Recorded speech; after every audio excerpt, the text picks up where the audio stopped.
WDTN, the station that's working for you. This is 2 News Now. Good morning, everybody. Welcome in. Thank you so much for joining me and being here on 2 News Now on this, what are we going to call this? This Tops Tuesday, I guess. I don't know, Lee. I didn't think about that. Okay. Tops Toasty Tuesday. A toasty Tuesday. We'll take it. Toasty. It's not that toasty, but it's Tuesday, No. February 17th. I'm your host, Alexis Bellamy. Across from me is 2 News traffic anchor Lee Jeffries. Lee, good morning. Good morning. Happy Toasty Tuesday. Happy Toasty Tuesday, and this, I guess, Friday or Wednesday Eve, Wednesday Junior, same thing we do for Thursday. So a lot going on there. We are kicking things off with breaking news this morning, you guys. A longtime civil rights activist has died. A statement from the family of Reverend Jesse Jackson shares he died peacefully surrounded by loved ones. Jackson was known for participating in demonstrations alongside civil rights icons such as Martin Luther King Jr., and organizing the Congress of Racial Equality, among other actions. A cause of death has yet to be given. However, we do know that he has been living with progressive health issues as well as Parkinson's in recent years. Jackson was 84 years old when he died. With that breaking news, we are going to keep his family and friends in prayer and look to our top 5 stories of the day this morning. Police are searching for answers after 37-year-old Ashley Flynn was killed in a reported burglary yesterday. You may remember we brought you this story as breaking news when it happened. And everything went down around 2:30 on Monday morning in Tipp City, and now that community is in mourning. So take a look at this. Flynn was a teacher, and she was a 7th grade volleyball coach. You can see some of her students and players here on your screen. She was also known as a volunteer at her church, a well-known volunteer. She was described as loving, joyful, and compassionate. Now, 2 News reporter Morgan Anderson is in Tipp City right now. She's moving this story forward, working to learn what new details there are in this really just shocking case this morning, Lee. Yeah, that's just really shocking and tragic, honestly. And then we received an update within the last hour on a shooting in Riverside. Police say that a homeowner fired shots at someone who lived with them, thinking that they were trying to break in. So this happened just before 7:30 Monday night on Strathaven Drive. A neighbor shared doorbell camera footage of the incident, and you can see around 8 gunshots within a second of each other. The victim is expected to be all right, and Riverside police are continuing to investigate this.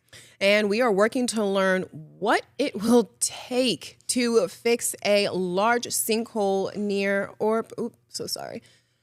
So we are continuing to follow the disappearance of Nancy Guthrie, the mother of Today Show host Savannah Guthrie. The Pima County Sheriff provided an update on Monday saying that all members of the Guthrie family, you guys, have been cleared as suspects. That includes siblings and their spouses. President Trump told the New York Post that the people responsible for Nancy's disappearance would face the death penalty if Nancy is found. That is a bit of new information there. And according to the Pima County Sheriff, they have 40 to 50,000 leads in this case. So, Lee, that is a lot to say the least. No, definitely. And then next up, we are working to learn what it will take to fix a large sinkhole near a senior living facility in Springfield.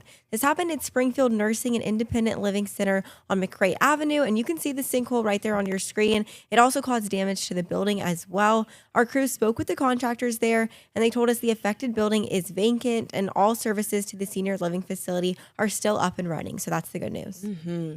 Finally, Greene County, they are moving forward with the demolition of its former jail facility. This has been in the works for some time. It's part of a county-led project that is funded through a state development grant. The city of Xenia is advising drivers that Whitman Street between East Market Street and East Main Street will be closed until that project is finished, and it's expected to continue through May. So make sure to keep your eyes on that, especially if you live out in the area. For now, we are going to turn our attention to weather. But before we jump right into this, we have a bit of announcement, breaking news, if you will. We know that 2 News, our storm team, has been awarded the certified most accurate for the 8th year in a row. So, Cameron, congratulations to you guys. Thank you. It was a close one here as we went down the stretch. Yes, it was pretty close. Yes, it was pretty. Okay, so now that you guys have been awarded this for the 8th year in a row, you finally ready to say tomorrow is going to be in the mid-60s with sunshine and a rainbow and all that lovely stuff? It might be a little bit rainy there as we head into your Wednesday. There's some chances of some storms.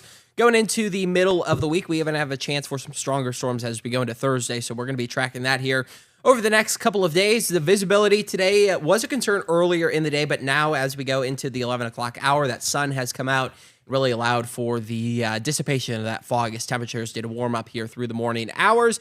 You can see outside it's a little bit cloudy in parts of the Miami Valley as we go through the morning hours, but temperatures right now 47 degrees. We have that dense fog in the morning.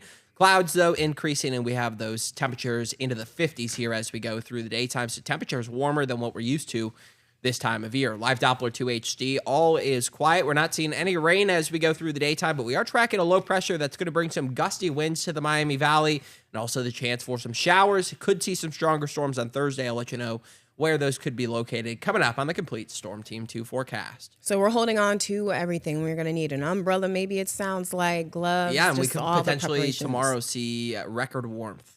Record warmth? Yeah. In February. Yep. Excited to hear it. Thank you, Cameron. Looking for more from you in just a few minutes. But guess what today is? Well, it's Fat Tuesday. If you didn't know, we should have said that instead of Toasty Tuesday. We should have. That would have been a good one. Yeah, but okay, Fat Tuesday, this is the day where people eat a lot of food leading up to a period of fasting and reflection before Easter. In New Orleans, it's also known as Mardi Gras, and for the Polish Americans, it's known as Pączki Day. And then in the UK, it's Shrove Tuesday, and they celebrate with pancakes, fried pastries, and big meals. All that looks eating. absolutely delicious. Those were a thing until I lived in Lima, and our news would get about 24 of them, and they're so good. Wait, those what? The Pączkis. You didn't know those existed? No. Oh my gosh, where have you been? Come on, Cameron. Well, I'm happy you know now. Go and get yourself one. Okay. With that note, it is 11:06. Guess what, you guys? It's time for React to That. Today's question, what is a skill you have always wanted to learn but haven't had the chance to yet? It could be anything. A lot of people have been weighing in things they want to try and learn. So I will go ahead and share my answer. My skill that I've always wanted to learn. It's included there. I can't do a one-armed push-up. Okay, one-armed. I was like, Yes. a push-up, Alexis. Oh, but come on. A one-armed That- push-up. A one-armed Yeah. push-up. And we've learned don't have today that. from some members of this newsroom that it is not as easy as it seems. And I will not put that person out there. They tried to do it, fell on their face, but we'll leave it there. Lee, what is your skill? I don't think that's easy, so I get that. I'm going to say a backflip. I've always wanted to do a Okay. backflip. Okay, so we're at kind of athletic-y-ish over there. That's a good one. I like that. That's fine. Yeah. I Like wouldn't party mind mad at trick, that. you know? Okay, a good one. All right, 11:07. Oh, scan the QR code and get in on the conversation. Almost forgot about that. Can't wait to hear from you guys. Now, it is 11:07. We are circling back to one of our top stories this morning. You may remember it, we reported it yesterday. A reported burglary in Tip City ends with a 37-year-old woman losing her life. This has essentially really shaken the community where this happened. And we are still moving this story forward as we work to learn more information. So this morning, 2 News reporter Morgan Anderson is there in the community where this happened, talking to people, figuring out how they feel after this announcement, after this incident occurred right in their own backyard. Morgan, good morning. Yeah, good morning, guys. You know, this is just a really sad story. And what we're seeing on social media and what we're hoping to maybe hear from people in the public is what are their thoughts on this? Because as of right now, we have not been able to talk to police about the case specifically, other than when we were on the scene. And at that point, it was the same information that they had for us via press release. So we're still learning to find more of the finer details. Are there any suspects in the lineup? Have they found any evidence that could move this forward? We're working to find that out. But until then, we want to know, what do people think on social media? There's been overwhelming reaction about how unlikely this is for an area like Tip City. And then she was also, she was a teacher, she was a volleyball instructor. Like, how are kind of the reactions to the students that she was working with? You know, what is the community feeling like in this moment? Right, Lee. So, I was just on social media and I saw that a local influencer that is from this area, she actually had Ashley Flynn as one of her teachers when she was in school at Tip City. And she said with a heavy heart, this brings her a lot of sadness. And of course, I was at the prayer vigil yesterday and I noticed a lot of those younger junior high, middle school girls all showed up in their volleyball apparel in support to Miss Flynn. So, you know, as we're working to get out into the community and hear from some people in person, overwhelmingly online, it is just brought with a lot of sadness. Okay. Morgan, I know you're going to get out there, knock on some doors, talk to neighbors, and really get the feel of exactly what has happened there yesterday. So thank you so much for sharing what you know so far. And again, we'll see you at 4 with the latest. Thanks, guys. Okay, finally, before we go, listen to this. A juvenile is currently in custody after allegedly breaking into cars over in Harrison Township. This happened on Sunday around 2:30 in the morning on Indian Run Drive. When police arrived, the suspect did try to run away, but they caught him, and then police found a gun on him. The suspect was booked into the juvenile detention center, and we are working to learn more of what comes from this arrest. Time now, 11:10. We're going to take a quick break. When we get back, we're looking at a longer examination of weather, what's going to happen later in the week, and how you can give back to your local library. Don't go away. 2 News Now, brought to you by Universal Windows Direct. Hi, I'm Dan, the owner of Universal Windows Direct of Dayton. This is Bowie. He's been sniffing out the coolest winter deals for you. For a limited time, buy 2 windows, get 2 free. Get $250 off for patio doors and entry doors, $1,500 off for roofing, and $2,000 off for siding. Plus this week, 24 months interest-free financing for all products. Keep the cold out and the savings in. Give us a call now. Universal Windows Direct. Welcome back, everybody. We have an update in the Olympic leaderboard. Still so excited about the 2026 Winter Olympics, you guys. That's all we're talking about here. Take a look at this. Things are changing, okay? Norway is leading the way with 13 gold medals and a resounding total of 30. Italy is the second runner-up. They have 8 gold medals and a total of 23. And here we come in third place. The U.S. has 6 gold medals and 19 in total. The Netherlands have moved up some. They have 6 gold medals now, you guys, with a resounding total of 12. And then Austria has moved up some as well. 5 gold medals, 16 total. All right. Time now for a longer look at weather. We heard Cameron Saliga say it a little bit ago that there's a possibility for some unpleasant weather. We'll get to that in just a minute. But for now, take a look at this, Lee. I know. Before we head to our weather, we've got some in Hawaii because Hawaii's Kilauea volcano actually erupted on February 15th. That was Sunday, and it reached a height of 1,300 feet. Look at that lava. That is that so looks cool. like about 1,000 feet in the air. That's ginormous. And so this video was released by USGS, and it shows just that bright red lava spewing from the volcano as smoke pours out from the crater. Mm-hmm. I mean, this is the kind of thing where I feel like you can almost feel the heat, like as far away as you could possibly see. I want to see that in person. You would want to see that in person. Okay, so we all bucket list. Maybe like the furthest away. Like I can barely see it. I feel like you guys both want to be just up close on it, don't you? Yeah. There you go. Okay.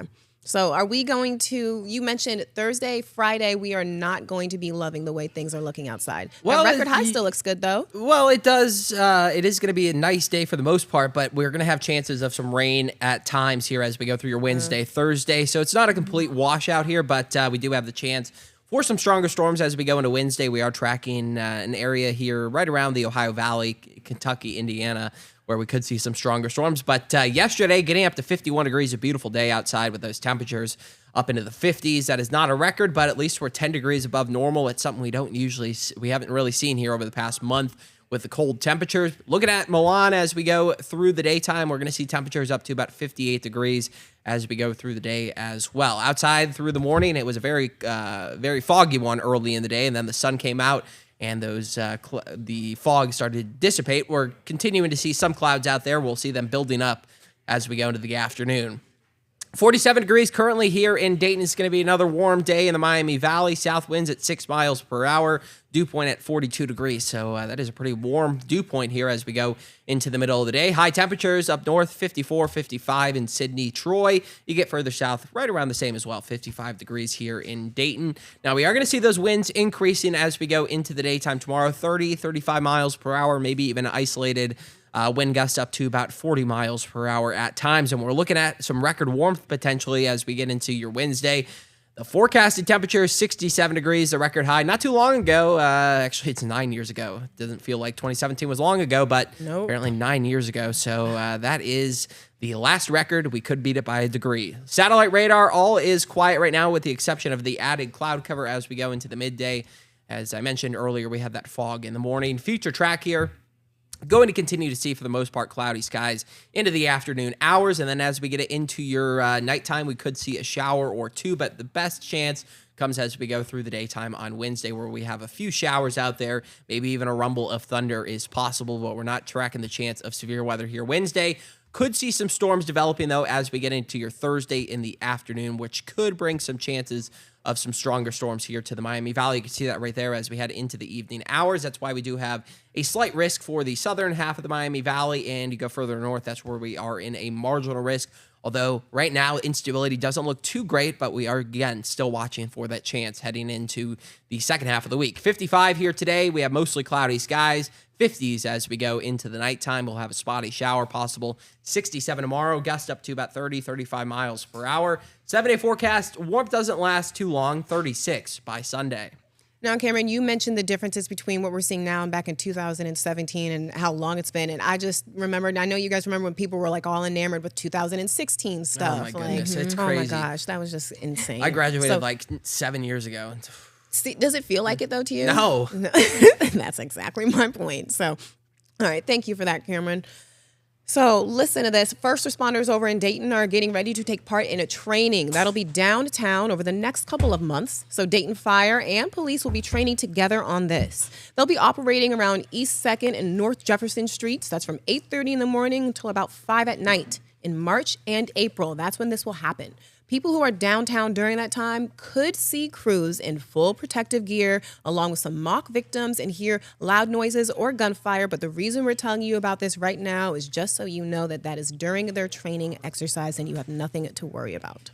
And then in some larger Ohio news, for more than a decade, Ohio has granted sales tax exemptions to attract data center development. So these tax breaks cost the state millions of dollars each year, and some senators say it's time for data center companies to pay their fair share.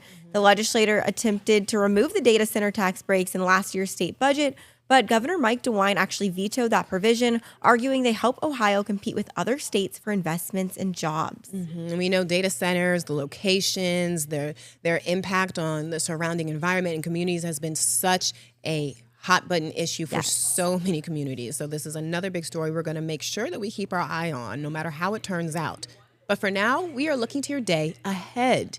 The Friends of the Washington Centerville Library, they need your support today. The library is getting ready to host, or the group is getting ready to host a very special benefit that will highlight local authors and help bring in more community improvements. Today, Miss Darlene Braunschweiger is here this morning with a preview of that special benefit that will highlight local authors and just raise some awareness. Miss Darlene, good morning. Good morning. Thanks for having me. Thank you so much for being here. So what do we need to know about this upcoming A Tasting with Friends benefit? How do people get involved? It is next Thursday, the 26th of February, and it is at Benham's Grove in Centerville.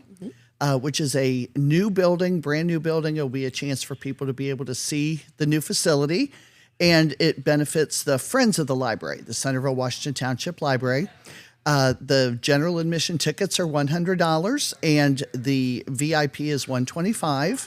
People have a chance to meet 19 local authors, covering about every genre that you like to read: fiction, nonfiction, thriller, poetry, children's books, just about everything that you like. We'll have a lot of different wines that people can try. We do have a couple of different whiskeys that people will be able to try, and some craft beers as well. Heavy hors d'oeuvres. We have a guitar player that'll be there to entertain. Wine pulls that people can purchase and be able to try different wines, win different wines, and a silent auction. So there is something there for everyone. I mean, it sounds like you guys have everything there. Can you talk a little bit about how kind of the proceeds and the money raised will pour back into the library? Well, the Friends of the Library sponsors a lot of the activities that the library does. We have a kids a library program every summer where when you read a certain amount of books, you win prizes. And so we sponsor those. Right now, we're trying to raise money for our Creativity Commons, which is an event, a program that we sponsor that you can bring in different things that you'd like to make, and we help you make them. Anything from banners to glasses to coins, all sorts of things that you can borrow, and you can do at Creativity Commons. And so the new renovated Centerville Library, we're raising money to make that an even better place for people. And this will be actually the first one in quite a while. You and I talked about that just a little bit ago. And that's a great thing. This will be something new for people to come back to, right? Absolutely. The last one we had, I believe, was 14 years ago. Wow. And that was also at Benham's Grove. And so this one will be at the, as we jokingly said, the new and improved Benham's Grove. So I think that anybody that came all those years ago will enjoy coming again. And if you didn't come to the last one, you will have a great time at this one. Finally, Ms. Darlene, will you tell us where people can go to learn a little bit more about Thursday's event and how they can get involved? Sure. You can come to our website, which is wclibrary.info, and it will take you directly to the events page for this project, this program next Thursday. Perfect. Ms. Braunschweiger, thank you so much for coming on and being with us this morning. We have a lot to look forward to next week. Yes, it'll be a fun event. Thanks. Best of luck to you guys. Thank you. All right, it's 11:22 now. Quick break. On the other side, we have what is coming up in Living Dayton and a look at those react to that responses. I want to know about that skill that you guys want to have. Tell me about it. We'll be right back. Welcome back, everybody. Question of the day. What is a skill that you have always wanted to learn, but you have not been able to, that you just haven't been able to do so yet, we'll say, because there's always room for the future. We'll be optimistic. So Brittany says she's always wanted to learn sign language. I know so many people who sign, and I'd like to be able to communicate better with deaf and hard of hearing people. Lee, I know that's something that you guys are working on as well, Yeah, right? I need to get back to that. Okay, so that sounds like they fell off. Brittany, maybe give Lee some pointers when you get back on it. Christy says, working with stained glass and making glass figures. I've seen glass blowing before. I'm not very familiar with like doing stained glass, but that is a art form for sure, a true skill. I like that a lot. Heather says, learn another language or sign language. Another one, okay. Also, I wish I could bake beautiful cakes and crochet. Crochet, my granny, she doesn't crochet, she sews, but she says that anything we have to use your hands, design is a true art form and a skill. Good ones today.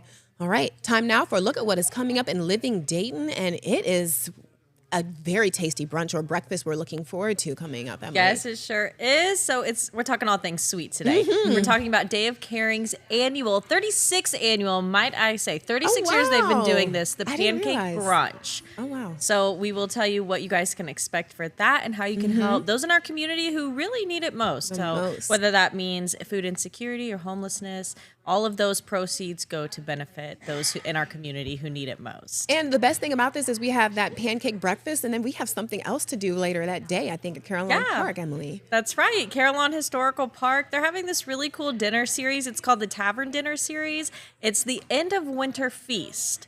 So it's that sounds fun. Basically the end of winter, right? It's feeling like spring out there. Fingers crossed. So those are limited spots available right now, but we'll tell you how you can get tickets to that and what a great time you'll have and experience, what all you can experience there. Emily, before we move on to the last thing and I let everybody go, you have to tell us what your skill is that you would want to learn. I feel like I'm cheating because I saw some of theirs. I was going to say crocheting or learning another language, but I will say, Alexis, you talked about your granny who sewed. My grandma also, she made wedding dresses. Wow. So... and altered wedding dresses when I was a kid. Yes, more than a skill. Oh my gosh, I wish I would have acquired that from her, but you know, maybe I could do something I love like that. That's a new skill. Yeah. Before we leave, you guys, take a look at this. This is happening over in Italy.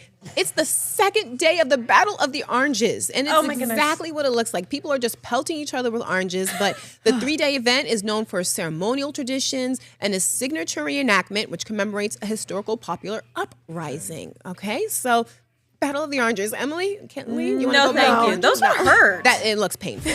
I hope they like squeeze them first so they're a little softer. Thanks, you guys. We'll see you tomorrow. Have a good one.